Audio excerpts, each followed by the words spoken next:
പ്രിയപ്പെട്ട വിദ്യാർത്ഥികളെ, എല്ലാവർക്കും കെമിസ്ട്രി ഓൺലൈൻ ക്ലാസ്സിലേക്ക് ഒരിക്കൽ കൂടി സ്വാഗതം. നമ്മൾ കഴിഞ്ഞ ക്ലാസ്സിൽ ഡാൾട്ടൺസ് അറ്റോമിക് തിയറി കൃത്യമായി പഠിച്ചു. ഡാൾട്ടന്റെ അറ്റോമിക സിദ്ധാന്തം എന്തൊക്കെയായിരുന്നു, ആറ്റത്തെക്കുറിച്ച് അദ്ദേഹത്തിന്റെ സങ്കല്പങ്ങൾ എന്നൊക്കെ മനസ്സിലാക്കി. ആറ്റവും മോളിക്യൂൾസിനെ കുറിച്ച് നമ്മൾ ചെറിയ രീതിയിൽ കാര്യങ്ങൾ ഡാൾട്ടന്റെ അറ്റോമിക് തിയറിയിൽ നിന്ന് വ്യക്തമായി.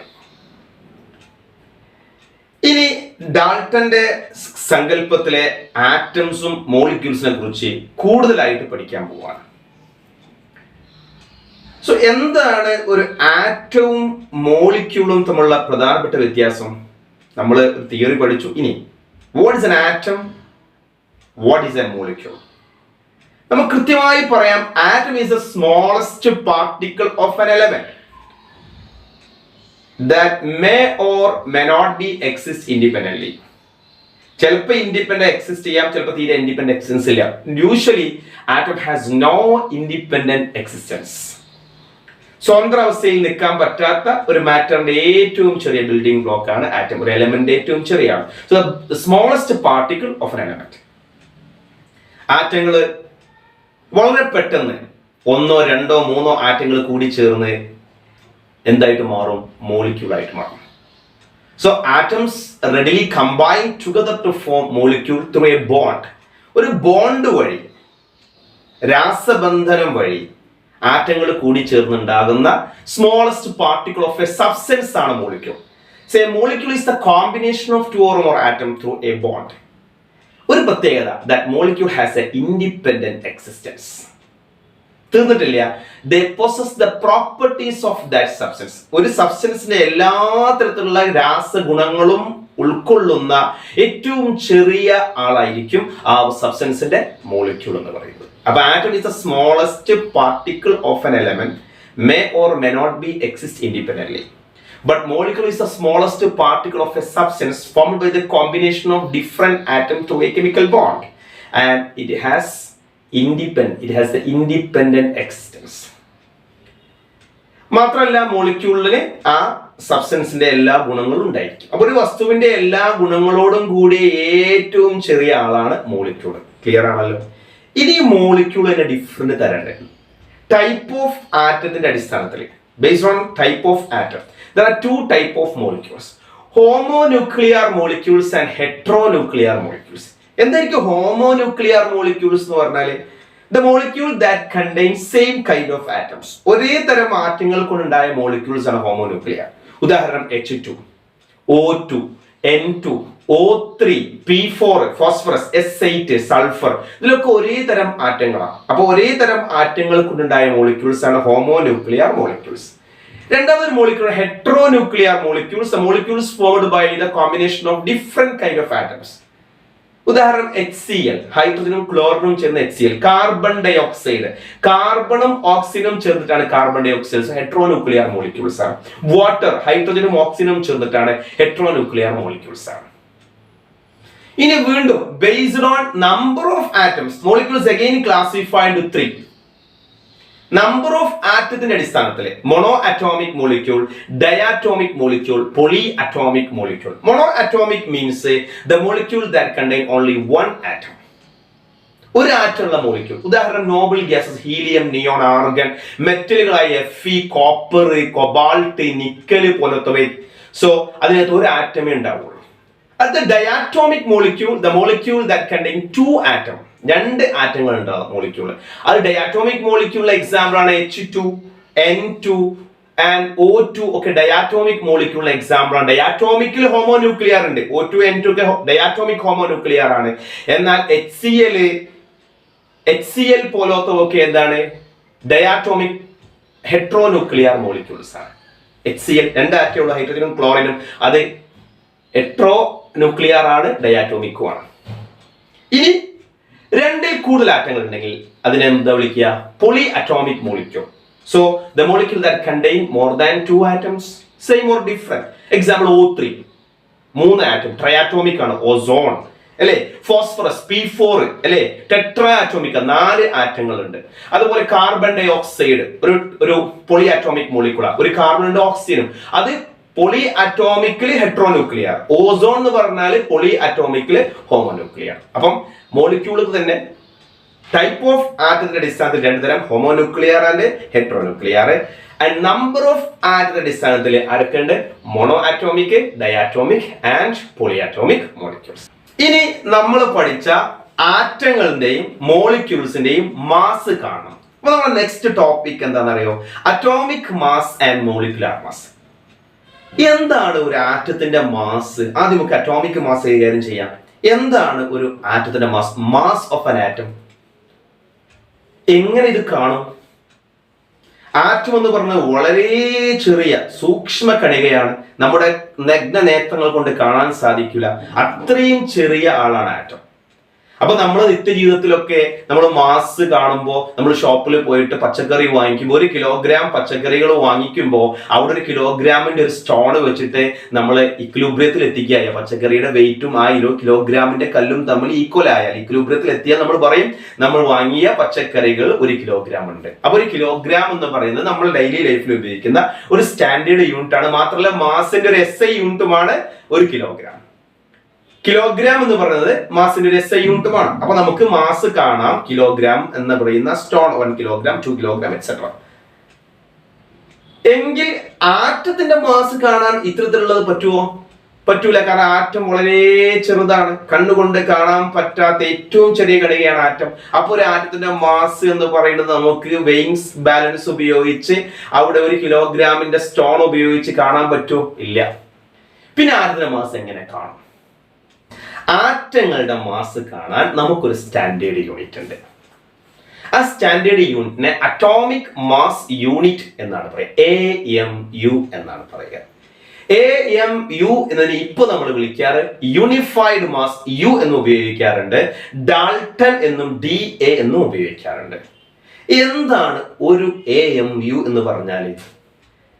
അപ്പൊ നമ്മള് 1 കിലോഗ്രാമുമായി കമ്പയർ ചെയ്ത് പച്ചക്കറിയുടെ മാസ് കണ്ടപ്പോ നമ്മൾ അതിന്റെ സ്റ്റാൻഡേർഡ് യൂണിറ്റ് ആയി 1 കിലോഗ്രാം നമ്മൾ എടുത്തു. അതൊരു സ്റ്റാൻഡേർഡ് യൂണിറ്റ് ആണ്. അതുപോലെ AMU ഒരു സ്റ്റാൻഡേർഡ് യൂണിറ്റ് ആണ്. ഈ AMUമായി കമ്പയർ ചെയ്തിട്ടാണ് നമ്മൾ ആറ്റത്തിന്റെ മാസ് കാണാം. 1 കിലോഗ്രാം 1000 ഗ്രാം എന്ന് പറയുമ്പോൾ ഒരു AMU എത്ര ഗ്രാം ആയിരിക്കും നമ്മൾ കണ്ടെത്തണം. ഒരു AMU എത്ര ഗ്രാം ആയിരിക്കും? Atomic mass unit. ഇതിന്റെ ചരിത്രം പറയുകയാണെങ്കിൽ ആദ്യകാലത്തൊക്കെ ഈ മാസ് ഓഫ് ആൻ ആറ്റം കാണാൻ ഹൈഡ്രജനെ സ്റ്റാൻഡേർഡ് യൂണിറ്റ് ആയിട്ടായിരുന്നത്. ഹൈഡ്രജനെ ആസ് 1 ആക്കി എടുത്തിട്ട് ഹൈഡ്രജന്റെ ഈ ഒന്നിനോട് എത്ര ടൈംസ്, അത് നമ്മൾ റിലേറ്റീവ് അറ്റോമിക് മാസ് എന്നാ വിളിക്കുക. ആപേക്ഷിക അറ്റോമിക് മാസ്. ഇയാളുമായിട്ട് അപേക്ഷിച്ച് എത്ര ടൈംസ് കൂടുതലാണ് ഒരു ആറ്റത്തിന്റെ മാസ് എന്ന് മാത്രമേ പറയാൻ പറ്റൂ. അതുകൊണ്ടാണ് നമ്മൾ അറ്റോമിക് മാസിനെ റിലേറ്റീവ് അറ്റോമിക് മാസ് എന്ന പേരിലാണ് അറിയപ്പെടുക. ഈ റിലേറ്റീവ് അറ്റോമിക് മാസ് കാണുന്ന സ്റ്റാൻഡേർഡ് യൂണിറ്റ് ആദ്യകാലത്ത് ഹൈഡ്രജൻ ആയിരുന്നു ഉപയോഗിച്ചിരുന്നത്. ഹൈഡ്രജന്റെ മാസ് 1 ആക്കി എടുക്കും. അതിൽ കുറെ ഡിഫിക്കൽട്ടീസ് വന്നപ്പം പിന്നീട് ഓക്സിജൻ ആക്കി. ഓക്സിജനെ 16 ആക്കി എടുത്തിട്ട് 1/16 പാർട്ടിനെ 1 AMU ആയി കണക്കാക്കിയിട്ട് വന്നു. അതിനും ചില പ്രയാസങ്ങൾ നേരിട്ടു. അപ്പോൾ ഏറ്റവും ലേറ്റസ്റ്റ് ആയിട്ട് നമ്മൾ കാർബൺ 12 ഐസോടോപ്പിനെയാണ് സ്റ്റാൻഡേർഡ് ആയിട്ട് കണക്കാക്കുന്നത്. ഈ കാർബൺ 12 ഐസോടോപ്പിന്റെ പ്രത്യേകത, ഒരു ആറ്റത്തില് പ്രോട്ടോണുകളും ഇലക്ട്രോണുകളും ന്യൂട്രോണുകളുമാണുള്ളത്. ഒരു ഇലക്ട്രോണിനെ അപേക്ഷിച്ച് 1834 ഇരട്ടി മാസാണ് പ്രോട്ടോൺ. അപ്പൊ ഇലക്ട്രോണിന്റെ മാസ് പ്രോട്ടോണുമായി കമ്പയർ ചെയ്യുമ്പോൾ വളരെ ചെറുതാണ്. അതുകൊണ്ട് ഇലക്ട്രോണിന്റെ മാസിനെ നമ്മൾ തൽക്കാലം എന്ത് ചെയ്യും? നമ്മൾ ഒഴിവാക്കും, ഇലക്ട്രോണെ പരിഗണിക്കുന്നില്ല. പകരം ഒരു ആറ്റത്തിൽ അടങ്ങിയിരിക്കുന്ന മാസ് ആരുടെ മാസായി കണക്കാക്കും? പ്രോട്ടോണുകളുടെയും ന്യൂട്രോണുകളുടെയും ടോട്ടൽ മാസിനെയാണ് ആറ്റത്തിന്റെ മാസായി കണക്കാക്കുക. ഈ മാസ് എക്സാക്ട് കാണാൻ നമ്മുടെ മുമ്പിൽ വഴിയില്ല, കാരണം ആറ്റം അത്രയും ചെറിയ ആളാണ്. അതുകൊണ്ടാണ് നമ്മൾ AMU എടുക്കുന്നത്. ഒരു കാർബൺ 12 എക്സാക്ട് 12 6 പ്രോട്ടോണും 6 ന്യൂട്രോണും ഉണ്ട്. അതുകൊണ്ട് അതിനെ 12 കാർബൺ 12 ഐസോടോപ്പിൽ അടങ്ങിയിരിക്കുന്ന 6 പ്രോട്ടോണിന്റെയും 6 ന്യൂട്രോണിന്റെയും നമ്മൾ എന്തെങ്കിലും 12 യൂണിറ്റ് ആയി കണക്കാക്കും.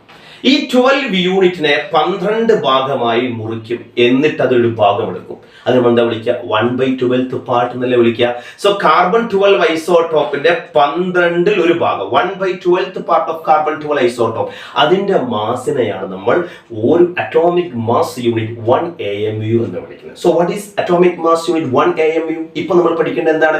1 AMU is the mass of 1/12 part of carbon 12 isotope.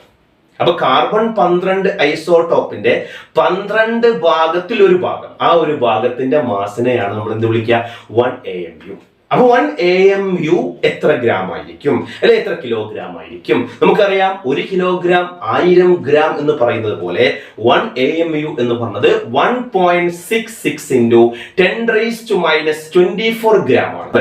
So കിലോഗ്രാമിൽ പറയുകയാണെങ്കിൽ 1.66 into 10⁻⁻27 കിലോഗ്രാം.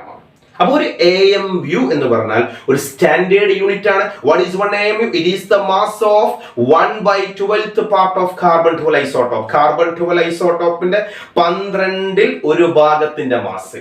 അതുമായിട്ട് കമ്പയർ ചെയ്തിട്ടാണ് എല്ലാ ആറ്റത്തിന്റെ മാസും ഇനി നമ്മൾ പ്രസ്താവിക്കാൻ. അപ്പോൾ atomic mass of an element എന്ന് പറഞ്ഞാൽ എന്തായിരിക്കും?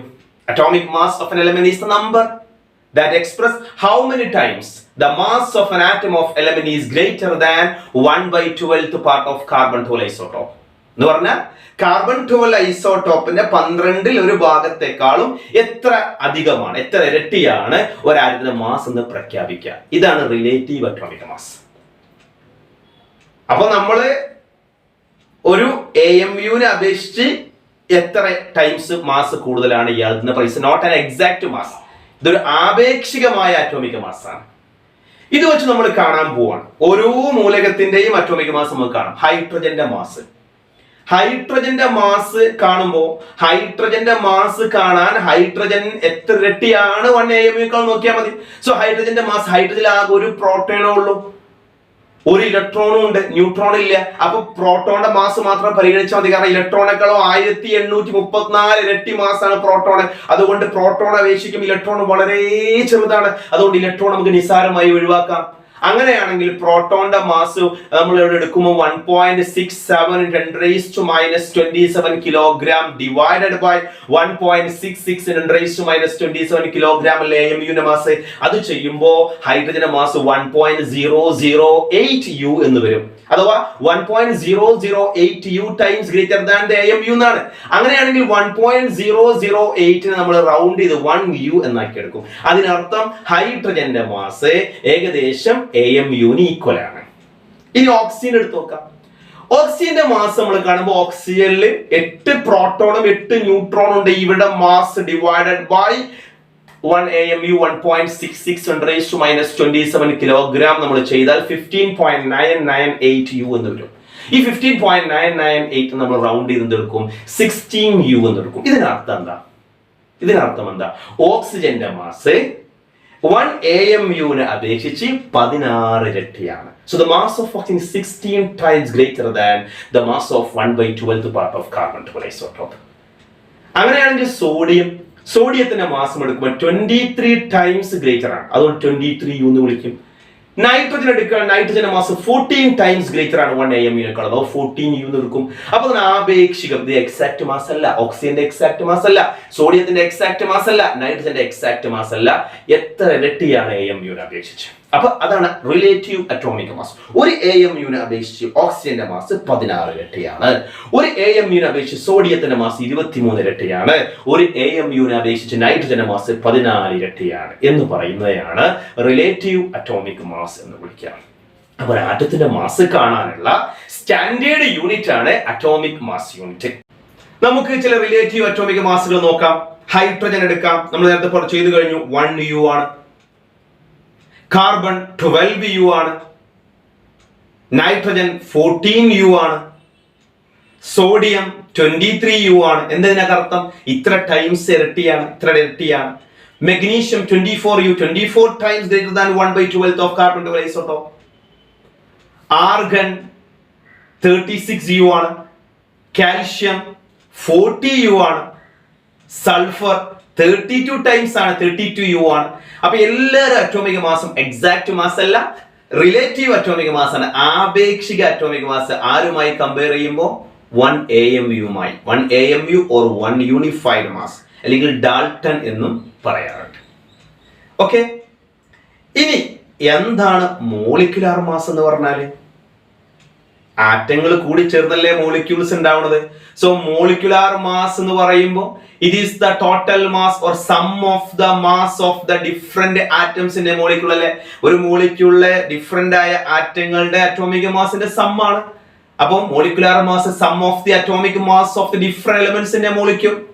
സോ സിംപിളി മോളിക്കുലാർ മാസ് കാണാൻ ഭയങ്കര എളുപ്പമാണ്. കാരണം ആ മോളിക്യൂൾ അടങ്ങിയ ആറ്റങ്ങളുടെ അറ്റോമിക് മാസിനെ സം ചെയ്താൽ മതി. അപ്പൊ വാട്ടർ H2O, എത്ര ഹൈഡ്രജൻ ഉണ്ട്? 2 ഹൈഡ്രജൻ ഉണ്ട്. എത്ര ഓക്സിജൻ? 1 ഓക്സിജൻ. ഹൈഡ്രജന്റെ അറ്റോമിക് മാസ് 1U അല്ലേ. അപ്പൊ 2 hydrogen into 1U 2U plus ഓക്സിജന്റെ അറ്റോമിക് മാസ് 16U അല്ലേ. So 2U plus 16U is equal to 18U. So it is a molecular mass. Carbon dioxide CO2, carbon 12U അല്ലേ.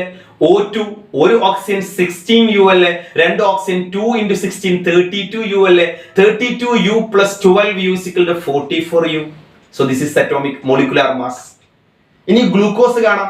Glucose C6H12O6 അല്ലേ. 6 carbon 12 hydrogen 6 oxygen അല്ലേ. 6 കാർബണിന്റെ mass 6 into 12 72U plus 12 hydrogen 12 into 1 12U plus oxygen 16U 6 into 16 96U. So 72 plus 12U plus 96U is equal to 180U 180U. ഇതാണ് molecular mass of glucose. ഇങ്ങനെ എല്ലാവരും molecular മാസും കാണാം. Relative atomic മാസിന്റെ സമ്മാണ് molecular mass. അപ്പോൾ നമ്മൾ നിത്യജീവിതത്തിൽ മാസ് കാണുന്ന പോലെ അല്ല നമ്മൾ ആറ്റത്തിന്റെ മാസും മോളിക്യൂളിന്റെ മാസും കാണാം. അത് റിലേറ്റീവ് ആയിട്ടാണ് കാണാം. 1 AMU അപേക്ഷിച്ച് എത്ര എക്സാക്ട് മാസ് അല്ല. അപ്പോൾ ഒരു ആറ്റത്തിന്റെ മാസ് കാണാൻ ഉപയോഗിക്കുന്ന സ്റ്റാൻഡേർഡ് യൂണിറ്റ് ആണ് atomic mass unit or unified mass. അതിന്റെ മാസ് പഠിക്കുക. എങ്ങനെയാണ് അറ്റോമിക് മാസും മോളിക്കുലാർ മാസും കാണുക എന്ന് നമ്മൾ മനസ്സിലാക്കി. അടുത്തതായിട്ട് നമ്മൾ പഠിക്കാൻ പോകുന്നത് ആവറേജ് അറ്റോമിക് മാസ് ആണ്. എന്തായിരിക്കും ആവറേജ് അറ്റോമിക് മാസ് പറഞ്ഞാല്? നമുക്കറിയാം ഓൾമോസ്റ്റ് എല്ലാ മൂലകങ്ങൾക്കും ഐസോട്ടോപ്പ് ഉണ്ട്. എന്താ ഐസോട്ടോപ്പ് എന്ന് പറഞ്ഞാല്? Atoms of same elements having same atomic number but different mass number. അത്തരത്തിലുള്ള ഐസോട്ടോപ്പുകളുടെ അറ്റോമിക് മാസ് എക്സ്പ്രസ് ചെയ്യുക ആവറേജ് അറ്റോമിക് മാസിലാണ്. ഉദാഹരണം ക്ലോറിൻ. ക്ലോറിന് 2 ഐസോട്ടോപ്പുകളാണ് ഉള്ളത്. ഒന്ന് ക്ലോറിൻ 35, ക്ലോറിൻ 37. അതിന്റെ അബൻഡൻസ് എന്ന് പറഞ്ഞത് ക്ലോറിൻ 35 എർത്തിൽ കാണപ്പെടുന്നത് നിലവിൽ കാണുന്നതിന്റെ 75%. ബാക്കി 25% ക്ലോറിൻ 37 ആണ്. അപ്പൊ റിലേറ്റീവ് അബൻഡൻസില് ക്ലോറിൻ 35 75% കാണുന്നു, ക്ലോറിൻ 37 25% കാണുന്നു. എങ്ങനെ ക്ലോറിന്റെ അറ്റോമിക് മാസ് എക്സ്പ്രസ് ചെയ്യും? ആക്ച്വലി അറ്റോമിക് മാസും ആ എലമെന്റ് മാസ് നമ്പറും ആക്ച്വലി റഫ്ലി ഈക്വൽ ആണ് എല്ലാത്തിലും. നമ്മൾ അറിയാം. കാരണം mass number is the proton plus neutron ആണ്. അറ്റോമിക് മാസ് പറഞ്ഞാൽ പ്രോട്ടോണിന്റെയും ന്യൂട്രോണിന്റെയും മാസ് ആണ്. ആക്ച്വലി അതൊരു റഫ്ലി ഈക്വൽ ആയിട്ട് വരുന്നുണ്ട്. അപ്പൊ 35 ആണോ 37 ആണോ ക്ലോറിന്റെ മാസ് എന്ന് കൺഫ്യൂഷൻ ഉണ്ടാകുമ്പോ അവിടെ നമ്മൾ അതിന്റെ ആവറേജ് ആണ് എടുക്കുക. എങ്ങനെ ആവറേജ് അറ്റോമിക് മാസ് കാണാന്നറിയോ? ക്ലോറിൻ 35 75%, അപ്പൊ 35 into 75 പ്ലസ് ക്ലോറിൻ 25% അല്ലേ. So 37 into 25 divided by 100. എങ്ങനെ കാണാം? 35 into 75 plus 37 into 25 divided by 100 എന്ന് ചെയ്യുമ്പോൾ നമുക്ക് ക്ലോറിന്റെ ആവറേജ് അറ്റോമിക് മാസ് 35.5U എന്ന് വരും. അപ്പോൾ 35.5U is the average atomic mass of chlorine. ഇതുപോലെ ബോറോണും കാണാം. ബോറോൺ 2 ഐസോട്ടോപ്പ് ഉണ്ട്. Boron 10 boron 11. ബോറോൺ 11 80% കാണപ്പെടുന്നു. ബോറോൺ 10 20% ആണ് കാണുന്നത്. എങ്കിൽ ബോറോൺ 11 80, അപ്പൊ 80 into 11 880 plus 20 into 10 200 divided by 100. So 880 plus 200 1080 1080 divided by 100 is equal to 10.8. So 10.8U is the average atomic mass of boron. So average atomic mass of boron എന്ന് പറയുമ്പോൾ ഐസോടോപ്പുകളുടെ കേസിൽ നമ്മൾ atomic mass express ചെയ്യുക average atomic mass ആയിട്ടാണ്. Okay, അപ്പോൾ നമ്മൾ atomic mass എന്താണെന്ന് പഠിച്ചു, മോളിക്കുലാർ മാസ് എന്താണെന്ന് പഠിച്ചു, ആവറേജ് അറ്റോമിക് മാസും പഠിച്ചു. ഇനി പഠിക്കാനുള്ളതാണ് gram atomic mass and gram molecular mass, GAM and GMM. Simply, the atomic mass can be expressed in gram is called gram atomic mass, and molecular mass can be expressed in gram is called gram molecular mass. Example, atomic mass of oxygen 16U, gram express ചെയ്യുമ്പോൾ 16 gram. Molecular mass of water 18U, അത് ഗ്രാമിൽ express ചെയ്യാണെങ്കിൽ gram molecular mass 18 gram. ഇനി ഒരാൾ കൂടിയും ബാക്കിയുണ്ട്, ആരെന്നറിയോ? Formula mass. Formula mass എവിടെ apply ചെയ്യാറിയോ? അയോണിക് സോളിഡ്സിന്റെ കേസിൽ, അയോണിക് സോളിഡ്സുകളായ sodium chloride, NaCl, potassium KCl പോലത്തവയിലാണ് ഫോർമുല മാസ് എന്നാണ് നമ്മൾ വിളിക്കുക. ഫോർമുല മാസ് എന്ന് പറയാൻ കാരണം അയോണിക് സോളിഡ് പരിശോധിച്ച് നോക്കൂ, it is not a single entity. That is not discrete or separate molecule. Ionic solids are three-dimensional network arrangement of large number of positive and negative ions. അതുകൊണ്ട് അത്തരത്തിലുള്ള കേസിൽ നമ്മൾ ഒരു കെമിക്കൽ ഫോർമുല എടുത്തിട്ട് അതിന്റെ mass formula mass ആയിട്ട് express ചെയ്യുക. So ionic solids are not a single entity. ഒരു സിംഗിൾ എൻറ്റിറ്റി അല്ല, ഒരു കൂട്ടം അയോണുകൾ ചേർന്നതാണ്. അതുകൊണ്ട് അവിടെ ഒരു ഫോർമുല മാത്രം ചൂസ് ചെയ്തിട്ട് അവിടെ നമ്മൾ പറയാം ഫോർമുല മാസ് എന്നാണ്. ആക്ച്വലി ഇത് മോളിക്കുലാർ മാസ് പോലെ തന്നെയാണ് ഫോർമുല മാസും. സോഡിയം ക്ലോറൈഡ് ആണ്, sodium 23U plus chlorine 35.5U = 58.5U. അപ്പം കാണുന്നതൊക്കെ മോളിക്കുലാർ മാസ് കാണുന്ന പോലെ, പക്ഷെ അയോണിക് സോളിഡ്സുകളുടെ കേസിൽ ഫോർമുല മാസ് എന്നാണ് നമ്മൾ എക്സ്പ്രസ് ചെയ്യാറ്. കാരണം അതൊരു സിംഗിൾ എൻറ്റിറ്റി അല്ല, ഒരു കൂട്ടം അയോൺസുകളാണ്, 3-dimensional അറേഞ്ച്മെന്റ് ആണ്. ഓക്കെ, അപ്പൊ നമ്മൾ പഠിച്ച ടേമുകൾ atomic mass unit AMU. It is the mass of 1/12th part of carbon 12 isotope. ഇതിന്റെ mass 1.66 into 10⁻⁻27 kilogram or 1.66 into 10⁻⁻24 gram. അതിനെ അപേക്ഷിച്ച് ഓരോ മൂലകത്തിന്റെയും അറ്റോമിക് മാസ് കാണാം. പിന്നെ മോളിക്കുലാർ മാസ് പഠിച്ചു, sum of the atomic mass of the elements in a molecule, അത് കാണാൻ പഠിച്ചു. പിന്നീട് ആവറേജ് അറ്റോമിക് മാസ് പഠിച്ചു, ഗ്രാം അറ്റോമിക് മാസ് പഠിച്ചു, ഗ്രാം മോളിക്കുലാർ മാസ് പഠിച്ചു, ശേഷം ഫോർമുല മാസും പഠിച്ചു. ഓക്കെ, അടുത്ത ക്ലാസ്സിൽ നമ്മൾ ഒരു പുതിയ ടോപ്പിക്കിലേക്ക് കടക്കുകയാണ്. It's very important chemistry, mall concept. അത് നമുക്ക് അടുത്ത ക്ലാസ്സിൽ പഠിക്കാം. ഓക്കെ.